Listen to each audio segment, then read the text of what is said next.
Dia pun kata apa? Takut semua satu dunia takut. Tapi mati datang bila-bila seorang tak rasa takut. Confirm mati. Betul. COVID-19 tu belum tentu lagi. Tu pun takut. Aku pun takut kau. Benda semua ni takut. Dia kata apa ni? Takut. Dicari 500 orang jemaah tabligh ulun carinya. Sampai jemaah tabligh yang lari tak mau pergi. Saya tanya tak pergi ke? Pergilah cek. Kata Nabi cek lah. Pergi cek kena tahan 2 minggu. Aku menjaga macam mana? Tiga lah. Tak pernah buka kedai dah. Lari dia tak mau pergi. Sampai yang mencari pun cari, yang lari pun lari, yang serah diri pun takut pun belaka. Tapi mati datang bila-bila tak takut. Maknanya orang yang dalam keadaan mati putus silaturahim datang bila-bila, mati dalam keadaan kecelakaan. Bila kita nak berubah? Ni dua perkara yang disebut di hadis ni. Siapa yang derhaka kepada dua ibu bapanya, dan yang kedua mereka yang memutuskan silaturahim. Dua ini tak cium bau syurga. Bau syurga pun tak cium. Dah. Biar saling memaafi di antara satu sama lain. Mati dalam keadaan selesai urusan kita dengan manusia, tinggal urusan kita dengan Allah Azza wa Jalla. Allah Ta'ala ni Maha Pengampun. Kalau ada tersangkut apa benda kesalahan kita, dia mudah untuk ampunkan kita. Dengan manusia belum tentu tuntut dekat akhirat. Suami tak ada, aku tak nak tuntut lah kat dunia. Kakak tak nak tuntut. Kalau kamu ambil isteri kita, abang tak nak tuntut, biar saya yang tuntut. Hantar kamu tuntut. Tak nak, tak dapat. Ada passion isteri yang macam tu. Mana boleh abang, dia hutang abang dia tak bayar abang. Aku halal lah, aku tak nak lah. Biar aku halal lah. Kalau abang tak nak, biar saya yang tuntut. Tuntut. Baca pun sanggup dekat akhirat esok, tuntut dekat akhirat esok. Sangkut dengan manusia. Habislah urusan kita dengan manusia di dunia. Selesaikan segera, tinggallah urusan kita dengan Allah Ta'ala. Apa orang yang putuskan silaturahim? Hukum lagi.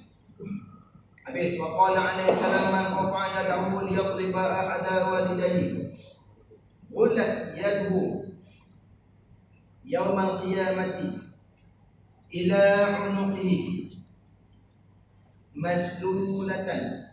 Qalu ya Rasulullah wa in darabahuma qala tuqta'u yadahu qabla an yajuza ala sirati wa tatribuhu al-malaikat.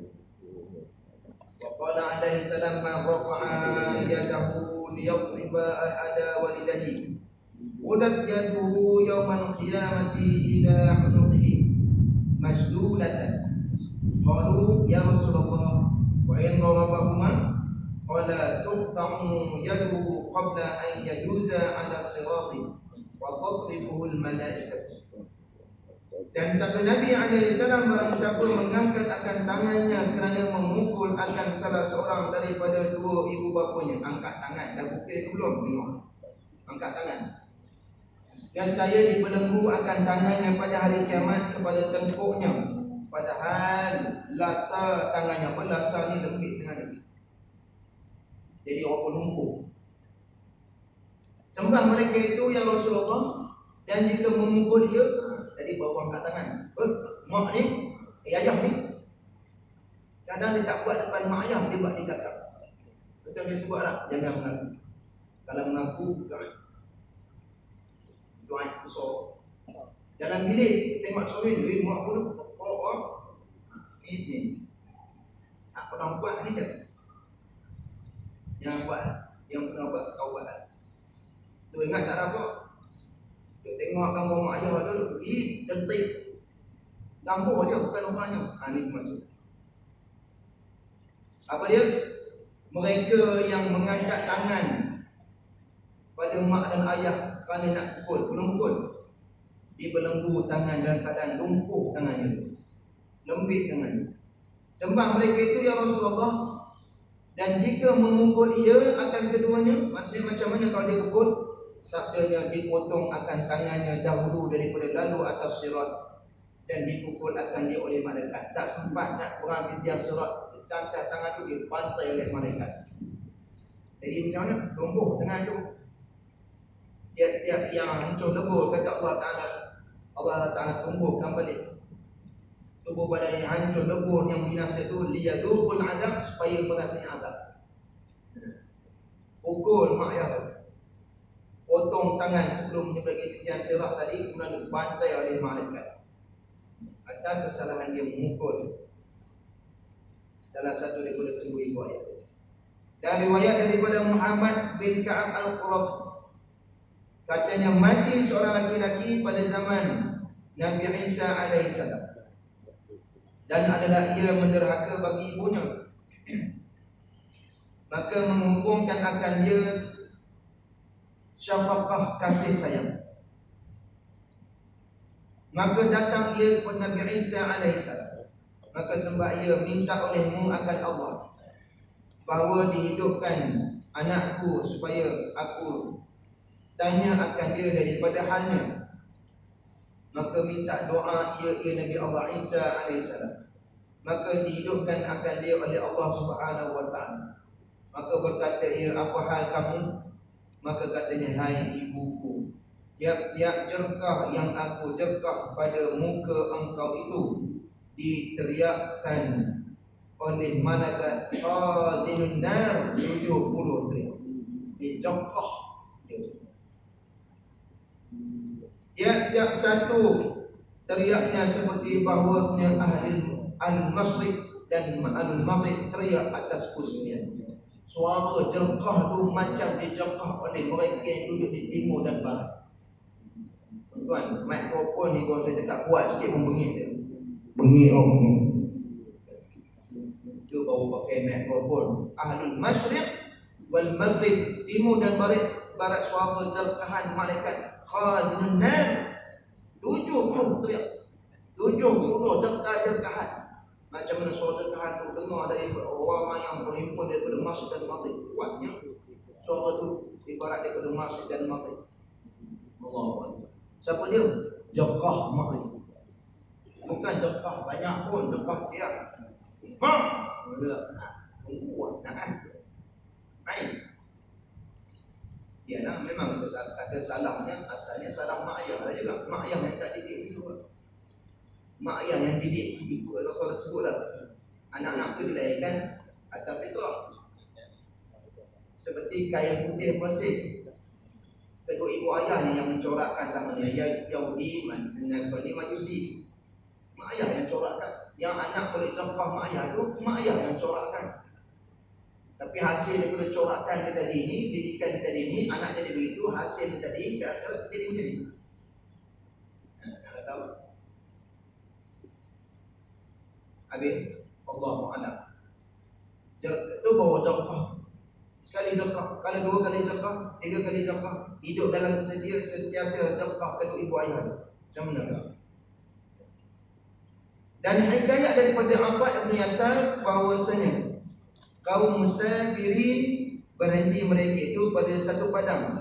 Kaum musafirin ini maknanya ada satu kumpulan orang musafir.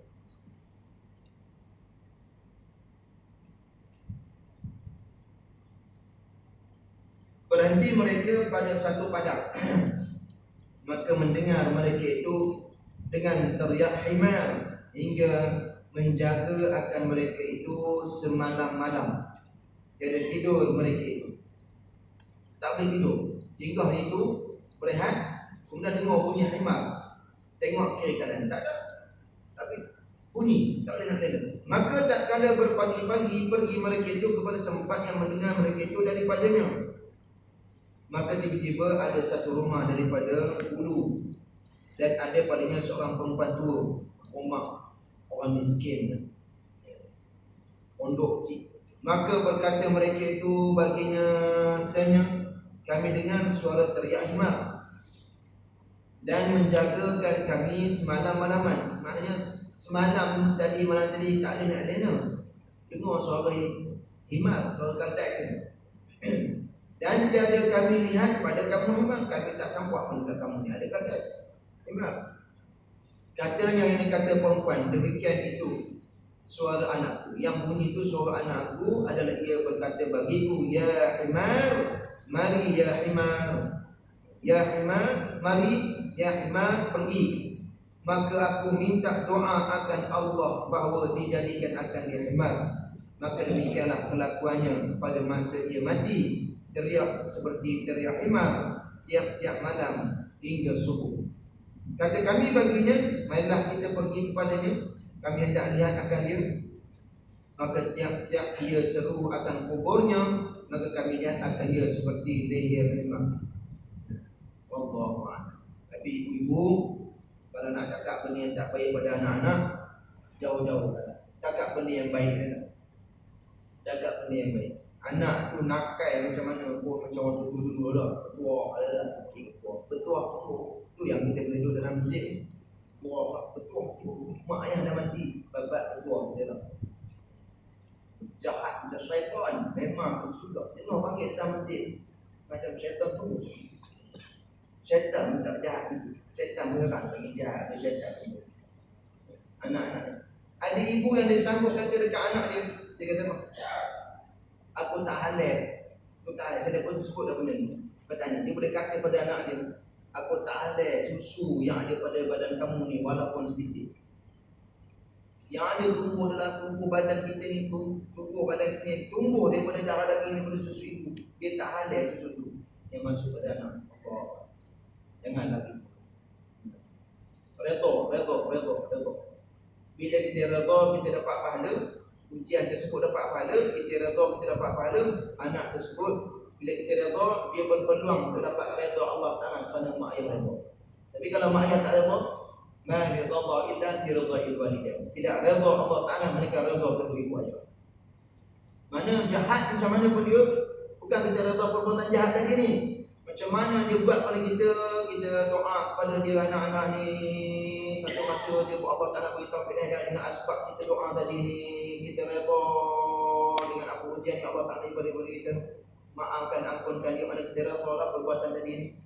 Maka dengan sebab-sebab kita redha tadi ni, sabar tadi, Allah Ta'ala jadikan dia boleh jadi anak yang soleh selepas ketiadaan kita. Tu kita tak tahu. Habis yang kita boleh jadi macam ni, doa apa ni? Allah. Doa mak yang kita, doa siapa ni? Jadi ada mak yang doa ni, dia panggil anak dia panggil mak dia, Imam, Kaldai. Oi, Kaldai, mari sini. Oi, Kaldai, pergi sana. Ada anak yang tu, kalau anak yang keluar lain daripada Kaldai, babi dia panggil mak ayah dia, apa cerita? Baik. Allah, tak jauh ni. Ada anak sanggup panggil mak ayah dia babi. Ada ayah begitu. Mudah-mudahan kita tak termasuk golongan orang yang ini. Maka ambil jadi iman faedah daripada Nabi SAW. Barang siapa menghajikan daripada dua ibu bapanya, kemudian daripada mati keduanya, di surat Allah Ta'ala baginya pemerdekaan daripada api neraka, bebas daripada api neraka. Siapa dia? Orang yang mengupah haji. Upah haji jadi. Tapi jangan lupa, kalau umrah dia tak buat pun sama dia juga. Ya. Sekarang ni tak ada buat kan, kosong kau ada ke? Boleh biar kan? Tak boleh biar. Dia hantar video Imam Zee Adam, Imam main teroyak, tak ada orang. Dia tak tahu, betul lah. Betul kau tengok video tu, teroyak tak ada orang. Sebab makhluk Allah Ta'ala yang kecil tu tak cakap, tak bunyi pun. Satu dunia jadi apa? Terbantu. Ekonomi terbantu. Sampai masjid orang datang sendiri lagi datang tu. Tempat lain tak pergi mana apa. Masjid tu kami nak pergi juga jemaah. Dia pun viral di China sana, kena coronavirus ni kena sampai berpusu-pusu orang datang ke masjid. Wallahu a'lam. Dia pun tengok baca orang tulis tu, berpusu-pusu orang datang ke masjid. Dia orang kafir pula, yang punya takut kat ni minta orang Islam doa, main negara Islam lari pada masjid. Betul juga orang cakap dia tu. Main pula satu kawan ni dia kata, tu kelab malam tak tutup. Kelab malam tak tutup. Apa nama? Apa tu bukit dia nama bang? Bintang. Tu ada bintang. Tu Genting Island kan? Genting Island tak tutup. Kelab malam tak tutup. Dah tahu lah kelab malam kat Kamda tu tutup kan. kat belakang tu kan. Tahu lah saya mana lagi. Tak tutup masjid nanti suruh tak payah datang sembahyang. Juga saya kata dia cakap, itu orang kena tutup. Kita dengan Tuhan kena yakin. Juga cakap dia lah. Orang bila pakai guna akal semata-mata tak pakai iman jadi yang tu lah. Pakai akal dia pakai iman. Dia bukan kira tak kira lah siapa dia. Ustaz ke mufti ke orang awam ke. Kalau pakai cakap pakai akal semata-mata dia pilihan ni dulu. Wallahu a'lam bishawab. Tak ada kena-mengena orang Malaysia tapi tempat lain cuba tempat lain. Insya baik insya-Allah. Tuan-tuan negeri datang pula main. Buat datang mat pun. Pergi. Marah pada tu sini. Nah, main mat. Habis program-program terbantu kerana tu hukuman habis tu. Bayar tu habis. Habis satu dunia terbantu. Allahu Akbar. Allah Ta'ala nak bagi senang. Dulu ni orang kata jangan salam lagi perempuan.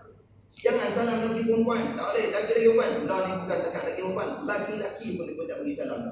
Ambil lah. Dia. Tidur malam. Salam. Dulu orang tengok pakai budak pelik. Pakai budak ni apa ninja lah, kom-kom lah, apa-apa. Lah sekarang ni bukan takat perempuan tutup. Laki pun sokok hidung. Dia. Ambil. Allah Ta'ala nak bagi senang je. Hak kecil tu je. Satu dunia pun. Dia. Bukan takat ni. Rombong dengan tu. Botol ayu tu. Oh, ada handainya. Bomba tengok tu. Mok daripada dah. Merin dia. Memang tahap kemeringan yang tak boleh dicegah lagi. Hati. Kerana benda kecil. Takat torpedo macam tuan-tuan dulu torpedo ke apa. Orang berani lagi tak. Berani lagi tu. Tapi kalau kuman kecil tu dia tak meletup pun. Allah takut sungguh betul. Saya dekat ni begitu juga. Wallahu a'lam. Dan habis berdua ibu ayah tadi. Kemudian kata Auza'i lagi nak dapat merdeka daripada neraka pada bebaskan daripada dia neraka dengan apa? Dengan buat haji untuk umrah jangan tinggal. Kalau umrah pergi buat jangan berkira lah mahal umrah lah. Mahal umrah contoh haji buat Allah Ta'ala beri ganjaran kepada dia merdeka daripada api neraka. Kata Auza'i barang siapa menderhaka akan dua ibu bapanya kemudian membayar dia akan hutang keduanya kemudian daripada matinya. Mak ayah mati yang pertama tadi buatkan haji dia. Kata Auza'i lagi barang siapa yang bayar hutang dua ibu ayahnya kemudian daripada mati keduanya disuratkan dia orang yang berbuat bakti bagi dia. Dia termasuk pada orang yang berbuat bakti pada mak ayah. Dan jikalau ada ia berbuat bakti bagi keduanya dan tiada ia membayar hutang keduanya disuratkan dia daripada orang yang menderhaka. Nampak? Dia waktu hidup dia orang yang berbakti. Bila mak ayah dia mati, dia tak ada usaha untuk bayar hutang kedua ibu dan ayah. Dia termasuk pada anak derhaka. Persalahan yang tadi, kalaupun ketika hidupnya tadinya dia bukan orang yang berbuat baik pada mak ayah, mati mak ayah dia buat baik dengan bayar hutang ibu dan ayah tadi, termasuk dia anak yang berbuat bakti pada mak ayah, anak soleh. Ada hutang. Betul kita ni kan, kita orang Melayu kita ni bila habis sembahyang jenazah nanti kata apa kan? Assalamualaikum tuan-tuan. Sekiranya si jenazah arwah ni ada berhutang, tuan-tuan boleh tuntut pada saya. Takut nak cakap tuntut pada saya. Jangan esok kita tolong je. Bukan kita nak bayar pakai duit kita, melainkan anak dia. Tak nak Zat nanti dia bertuntut saya mana ada duit nak bayar hutang dia. Mangkuk pun. Kan boleh tuntut pada saya dan saya kena uruskan dengan waris hidup kita. Kita tolonglah mudahkan urusan si mati.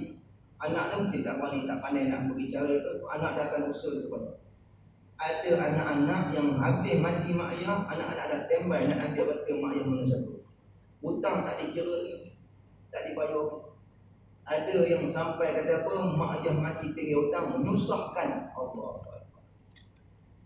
Mudah-mudahan anak-anak kita dalam keadaan anak-anak yang baik, yang soleh, insya-Allah. Dan daripada Nabi SAW barang siapa sembahyang pada malam Jumaat antara maghrib dan 2 rakaat dibacanya pada tiap-tiap rakaat Fatihatul Kitab dan Ayatul Kursi sekali dan Suratul Ikhlas dan Qul A'udzu kedua 5 kali. Qul a'udzu ni dua a'udzu ni a'udzu falaq wa binas. Maka apabila selesai daripada sembahyang mengucap istighfar 15 kali dan selawat atas Nabi 15 kali dan dijadikan pahalanya bagi dua ibu bapanya, maka sungguhnya telah menunaikan hak keduanya dan tiada diketahui akan pahalanya melainkan Allah Subhanahu wa taala jua. Intaha nazar. Apa dia? Semayang pada malam Jumaat antara maghrib Isyak tu 2 rakaat. Antara maghrib dan dia tak gugur situ kan. Maghrib dan apa? Dan Isyak lah. 2 rakaat dibacanya pada tiap-tiap rakaat Fatihatul Kitab, kemudian ayat kursi sekali dan surah Ikhlas dan qul a'udzu kedua 5 kali. Maka apabila selesai daripada semayang mengucap istighfar 15 kali, selawat atas Nabi 15 kali, dihadiahkan pahalanya bagi dua ibu bapanya, termasuk pada orang yang mereka yang iaitu menunaikan hak keduanya pada kedua ibu bapa. Inilah secara umum, Ini semayang lah. Contoh semayang sunat qabliyah maghrib, ba'diyah maghrib. Contoh kita sini semayang sunat qabliyah isyak, ba'diyah isyak. Kita ni baca Quran, kita ni puasa, kita ni bersedekah, kita ni mengaji kitab. Niatkan ibadat-ibadat kita ni dihadiahkan kepada kedua ibu ayah kita. Yang mati ke, yang dah sudah meninggal dunia pun sama, yang masih hidup pun sama. Jangan lupa. Ni kita mengaji kitab ni, Nabi hanya Allah hadiahkan pahala pengajian kitab aku ni, mengajar kepada malam ini kepada kedua ibu ayahku ya Allah. Mudah-mudahan diterangkan kedua ibu dan ayahku ya Allah, didapatkan kuburnya ya Allah. Tiap-tiap kali kuliah, tuan duduk kuliah pernah hadiahkan tak? Berapa ramai orang yang tak pernah menghadiahkan pahala pengajian ilmu, pahala semayang sunat, sedekah. Maknanya setiap kebaikan yang dibuat mengaji Quran, 1 huruf 10 pahala. Setiap huruf tadi ni yang kita baca Al-Quran ni hadiahkan kepada kedua ibu ayah. InsyaAllah. Sampai kita sampai bukan urusan kita. Urusan kepada kita ni apa dia? Untuk memudahkan kedua ibu ayah kita. Tapi kalau ada anak soleh, dah tentu sampai. Habis. Wallahu a'lam. Dan riwayat daripada Anas bin Malik radhiyallahu anhu bahwasanya berkata, aku dengar Rasulullah SAW bersabda, tiada daripada seorang laki-laki mati ia dan dua ibu bapanya tiada redha atasnya melainkan dikeluarkan Allah akan rohnya atas ketiadaan syahadat, dan tiada keluar daripada kuburnya melainkan tersurat atas mukanya, inilah balasan orang yang menderhaka akan Allah Subhanahu wa taala. Inilah balasan orang yang menderhaka dua ibu bapa. Siapa dia? Mereka yang mati dalam keadaan tiada redha kedua ibu bapanya. InsyaAllah akan datang kita ambil riwayat ni, kita akan masih lagi dalam bab iaitu tentang penambahan anak pada kedua ibu bapa. Wallahu a'lam.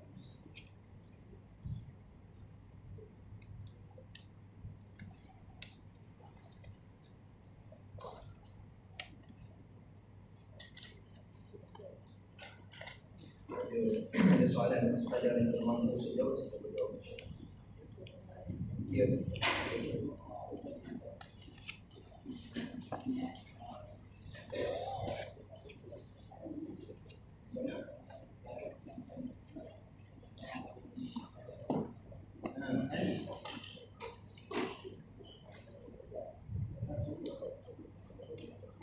Dia beginilah. Boleh tak nak buat sekali overall? Overall lah. Ya Allah, semua kebaikan overall ya Allah. Jadi ada kebaikan yang belum kita buat. Kebaikan ada yang kita dah buat. Ada kebaikan yang kita belum buat. Jadi kebaikan yang dah buat boleh dah buat macam tu. Kebaikan yang dah belum buat